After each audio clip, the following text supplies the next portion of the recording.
Hello, it's Delisa here again, and today we have a little journaling video. I do want to start out with kind of apologizing for the setup, like how much you can actually see on the screen.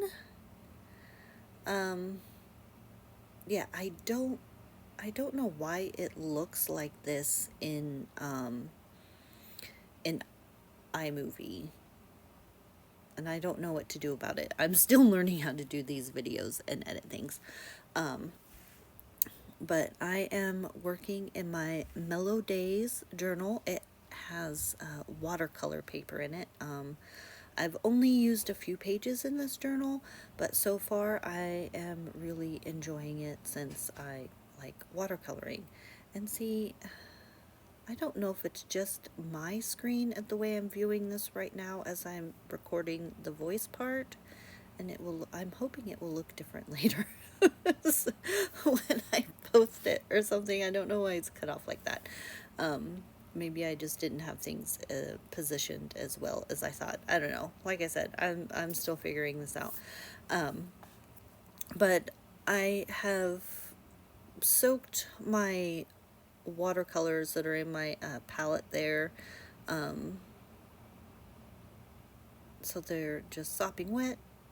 Put water on the paper, and I'm just moving around. The point of these little watercolors in this notebook isn't necessarily to practice new watercolor techniques or even to paint actual pictures of things for the most part. Um, I'm just using the watercolors to put marks on the paper, because once there's something down on the paper, there's marks on it, then um, it's less precious and it's easier to write on and do other things on it and not worry about making mistakes or ruining the paper or whatever. Um, so that's all I'm doing here is just putting color down, making marks. I do paint a few little trees.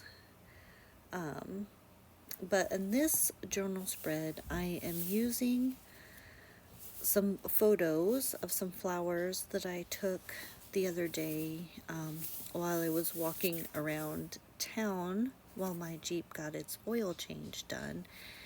And I just really loved these two particular photos. Poppies are my favorite flower, so I was really excited to see some poppies growing in someone's flower bed. And then the pink dogwoods, those were planted along the street, and they just look really, really lovely. It was cloudy and overcast, and I think that really added to some, I don't know, some moodiness to the photo. It wasn't so bright and whatever, but I just really like those. So I print these little photos out. I have a little HP Sprocket printer that I like. It's really handy. It's not going to give you like professional quality prints or anything like that, but it is perfect for these journals or memory keeping, scrapbooking kind of stuff. And I do recommend whatever kind of photography you're doing, to print out your photos in whatever way that you can, whether it's like a little printer like this or through, Walmart or Walgreens or whatever, and have the physical copies of your photos to use. Um, Having your photos someplace other than on your cell phone or whatever is really nice. Um, and for me, it's an important part of my journaling and just part of how I enjoy my photography and all that good stuff. And beyond just enjoying it, it's an important part of like the process of photography as being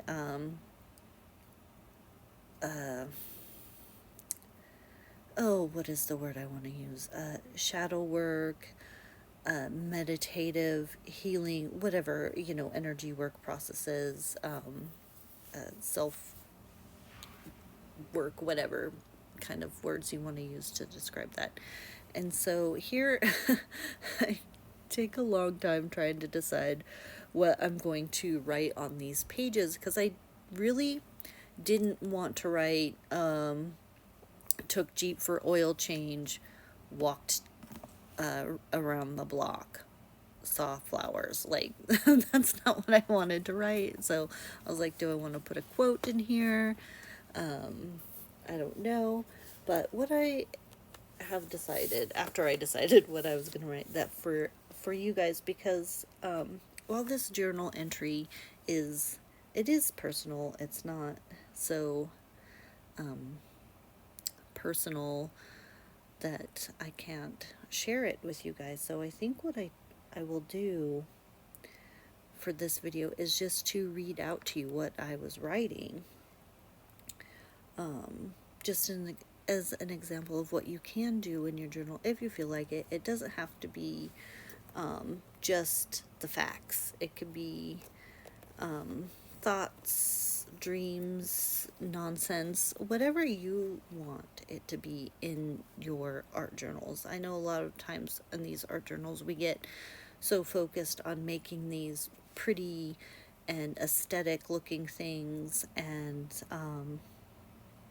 that's not always the most helpful way to journal. And you'll see through here, my writing is sloppy. I don't worry about misspelling things or whatever. And this is what I say: there is something in these little walks and wanders that moves me closer to myself, deeper down knowing paths of forgotten youth. I have walked these streets many times in the past. They are changed now, somehow strange and familiar. I often wonder if I'm lost on a street different than what I thought. It's not the town of my youth. It's different, but the past clings and lingers in odd places, the few places that money and progress haven't yet erased from all memory. I've become a stranger in this place, 35 plus years in the making. This could easily be a new town I've never lived in before, discovering it for the first time, only to discover that towns all share some similarities that make them familiar when they are not. Still, after all this time, I don't think of this place as my hometown. Home lies somewhere else. Home is in a dream, something different that drifts in and out of reality. So, yeah, and that really does reflect how I feel about going to town. Like, we moved here when I was around 10 years old, and I've lived here ever since. And once we quit living directly in town and moved outside of town, I really only go to town to do grocery shopping or, kinds of errands and things. I'm not going into town to hang out or whatever. And so it does feel like kind of a strange place. It seems like every time I go into town, there's something new. A new building has been put up, an old building has been torn down. They've changed the flow of the streets from one ways to two ways to one way, so traffic flows differently. And it can be very much like going to a place that I've never been before and trying to figure out how to get around and where things are, when all the references to how that should work are gone. And sometimes it does make me a little sad, about the directions that progress has taken. I don't always see the the progress around town as actual progress, but yeah. So anyway, that's what I wrote in my journal. You can see there's still space at the bottom of the page. I didn't use up the whole space. Maybe later I might come back and put a little doodle in there. Maybe I'll add another picture. Maybe I'll just leave it blank. Whatever you do in your journal is perfectly okay. Like I said, it doesn't have to be aesthetically pleasing. Your writing doesn't have to be neat and tidy and perfect. It can be whatever you want it to be, whatever you need it to be to get the most use out of journaling or memory keeping or whatever you're doing in your book. Yeah. And it doesn't have to be just, the basic facts of whatever you did for the day. It can be anything. You can write down anything in there. It doesn't even have to do anything with the day or whatever, or the photos you took. And thank you for watching. Remember to like and subscribe if you enjoyed this video.